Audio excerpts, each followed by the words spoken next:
అందరూ ఎలా ఉన్నారు? సమ్మర్‌లో ఎక్కువగా దోస పిండి, ఇడ్లీ పిండి పులిసిపోతూ ఉంటాయి కదండీ! దాంతో చక్కగా ఈవినింగ్ స్నాక్ లాగా ఇలా చేసేసేయండి.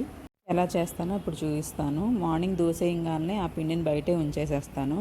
1 అవర్ ముందైనా పచ్చెనపప్పుని నానబెట్టుకుంటాను. ఉల్లిపాయలు, పచ్చిమిరపకాయలు, కొత్తిమీర, కరివేపాకు ఏదుంటే అది వేసి బాగా పసుపేసేసి కలిపేసుకుంటాను. ప్యాన్ మీద ఏస్తే అది దోసలాగా ఉండదు కదా! అయన్నీ గింజలుంటాయి కాబట్టి చేత్తో స్ప్రెడ్ చేసేసుకోండి. చక్కగా ఆయిల్ వేసేసి అటు ఇటు కాల్చేసుకోవడమేనండి.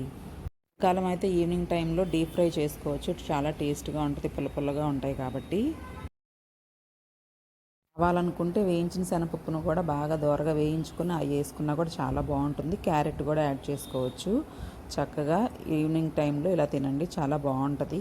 పిండిలోనే రాగి పిండి కూడా కొంచెం కలుపుకొని పులిపొంగలాగా వేసుకుంటే కూడా బాగుంటుంది. చికెన్ గ్రేవీ కర్రీతో నంచుకుంటే సూపర్గా ఉంటుంది. తప్పకుండా ట్రై చేయండి.